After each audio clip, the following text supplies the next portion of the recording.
오늘 벗어날 수 없는 연약함 뛰어넘기라는 제목으로 주신 말씀 전하겠습니다.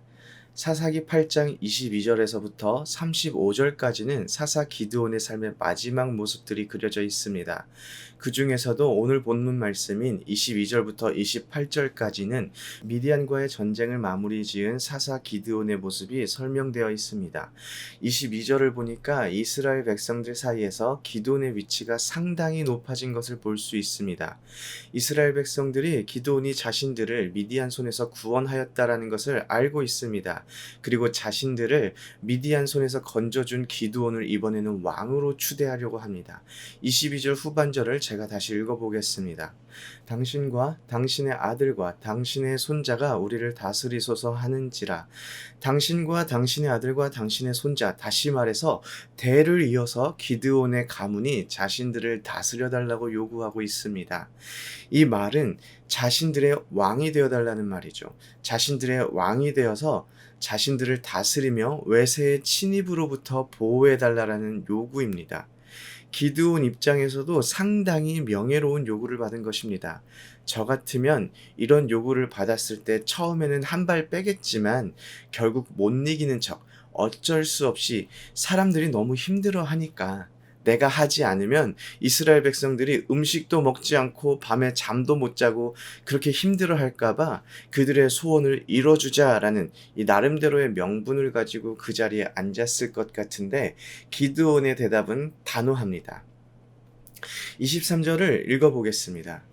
내가 너희를 다스리지 아니하겠고 나의 아들도 너희를 다스리지 아니할 것이요 여호와께서 너희를 다스리리라 하니라. 아주 100점 만점의 대답을 기드온이 이스라엘 백성들에게 하고 있는 것입니다. 나는 너희를 다스릴 사람이 아니고 나의 아들도 그럴 사람이 아니다. 왜냐하면 너희에게는 이미 왕이 있는데 그 왕이 바로 여호와 하나님이시다. 여호와 하나님께서 너희를 다스릴 것이다 라는 말입니다. 기드온의 믿음의 고백이 아주 멋지지 않습니까?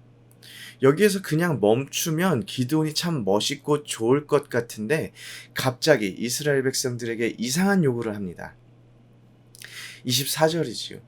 기드온이 또 그들에게 이르되 내가 너희에게 요청할 일이 있으니 너희는 각기 탈취한 귀고리를 내게 줄지라 하였으니 이는 그들이 이스마엘 사람이므로 금귀고리가 있었음이라.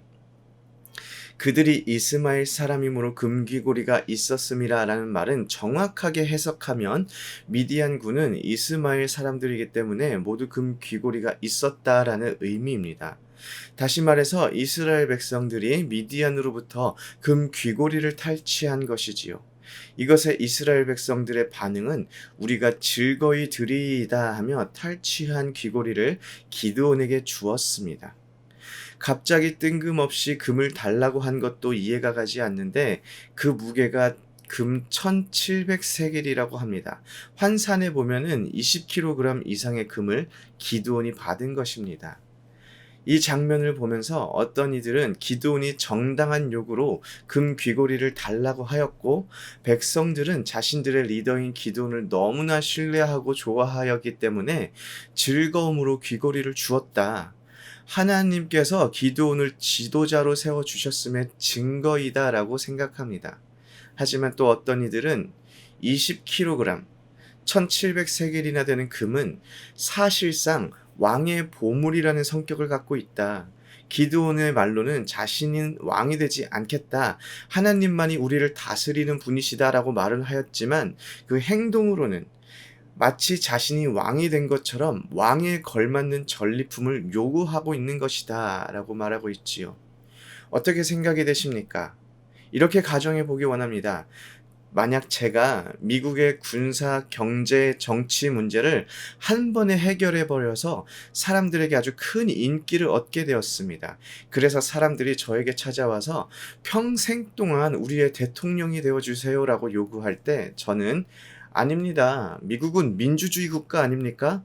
제가 평생으로 대통령으로 있지 않을 것입니다. 라고 대답하면서 제가 대통령으로 있지는 않겠지만 그 대신 앞으로 제가 백악관에서 좀 살면서 연금을 받으며 살 수 있겠습니까? 라고 말한다면 어떤 생각이 드십니까?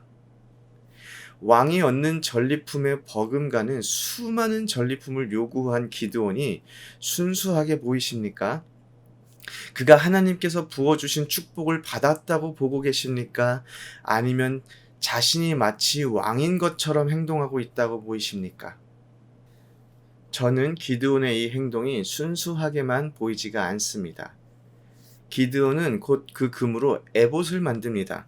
출애굽기 28장 4절을 보면 그들이 지을 옷은 이러하니 곧 흉패와 에봇과 겉옷과 반포 속옷과 관과 띠라. 그들이 내 형 아론과 그 아들들을 위하여 거룩한 옷을 지어 아론이 내게 제사장 직분을 행하게 하라라고 기록되어 있습니다. 제사장들이 입는 옷이 바로 에봇입니다. 근데 또 성경을 보면 제사장 외에 에봇을 입는 경우가 있었는데 언약궤가 다윗성에 들어올 때에 배 에봇을 다윗이 입고 춤을 추었습니다. 그리고 사무엘은 어렸을 때 세마포 에봇을 입고 하나님을 섬겼다는 기록이 있습니다. 근데 기드온은 금으로 에봇을 만들었다고 하니까 다윗이 배로 만든 에봇, 사무엘의 세마포로 지은 에봇에 비해서 굉장히 호화스러운 에봇입니다. 기드온이 왜 에봇을 만들었을까 고민해 보았습니다. 인간은 불확실한 미래를 바라보며 살아갑니다. 오늘 당장 갑자기 무슨 일이 일어난다 하더라도 전혀 이상할 것이 없는 그런 삶을 살아가고 있습니다. 기드온이 에봇을 만든 것으로 불확실한 미래에 앞서서 인도받고 싶은 인간적인 기원이 숨겨져 있음을 말하고 있습니다. 마치 점을 치듯이 하나님의 뜻이 무엇인지 확인하고 알아보고 싶은 마음이 숨겨 있는 것이지요. 우리는 이 땅에서 하나님의 선하신 하나님의 섭리를 믿으며 그리고 성경에 순종하여 살아갑니다. 기드온이 에봇을 만든 것은 그 이상의 것을 요구하는 것입니다. 다시 말해서 하나님께서 우리를 준비해 주신 것 그 이상을 바라보고 있는 것입니다. 이 에봇에 대해서 하나님은 온 이스라엘이 그것을 음란하게 위함으로 그것이 기드온과 그 집의 올무가 되니라 라고 말씀하십니다. 음란하게라는 말은 구약에서 우상숭배와 관련이 있습니다.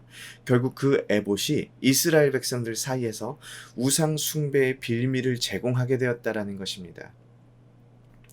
제가 어릴 적 밤에 혼자 잠을 잘 때에 무서우면 성경책을 머리 밑에 두거나 그리고 십자가를 꼭 손에 쥐고 잤던 기억이 있습니다. 그러면 뭔가 보호를 받을 것 같아서입니다. 그런데 성경책 그 자체와 십자가 목걸이에는 아무런 힘이 없습니다. 그냥 책과 장신구입니다. 우리 주 예수 그리스도와 하나님으로 우리가 보호함을 입는 것이지요.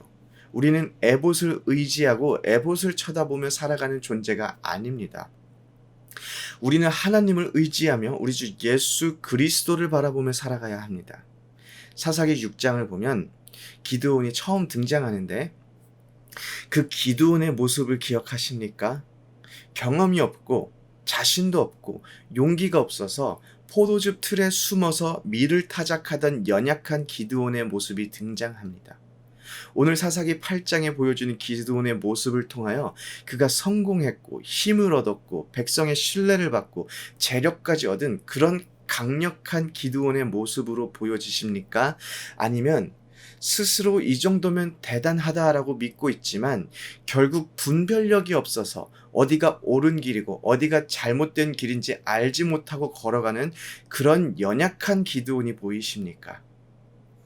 저는 기드온의 삶을 보면서 처음에는 경험과 자신이 없어서 연약했던 기드온이 마지막에는 분별하는 능력이 없어서 연약한 기드온으로 남아있는 것을 보게 됩니다. 세상에서 우리의 모습이 어떠한 모습이든지 우리 또한 항상 연약함 안에서 살아갑니다. 남보다 싸움을 잘한다고 하면 남보다 싸움을 잘하는 연약한 사람입니다. 학벌이 남들보다 월등히 뛰어나면 학벌은 좋지만 연약한 사람입니다. 남보다 훨씬 많은 재력을 가지고 있으면 재력은 많지만 연약한 사람입니다. 사회적인 위치가 또 거기에서 나오는 힘을 가지고 있다면 잘 나가지만 연약한 사람입니다. 우리는 연약함의 범주 밖으로 뛰어넘어갈 수가 없습니다. 그렇기 때문에 우리는 강하신 하나님 아래서 살아가야 합니다. 또 강하신 하나님을 우리의 삶의 주인으로 모셔드리며 우리의 삶을 드려야 합니다. 하나님을 우리의 삶의 주인으로 모시는 것은 우리의 삶을 빼앗기는 것이 아니라 우리의 삶을 주님께서 보호하시고 인도하시고 또 책임져 달라고 내어드리는 것입니다. 오늘 우리가 살아가는 삶 속에서 하나님을 바라보며 우리 주 예수 그리스도를 의지하며 우리의 삶의 주인으로 모셔드리는 그런 축복이 넘치기를 소원합니다. 아멘.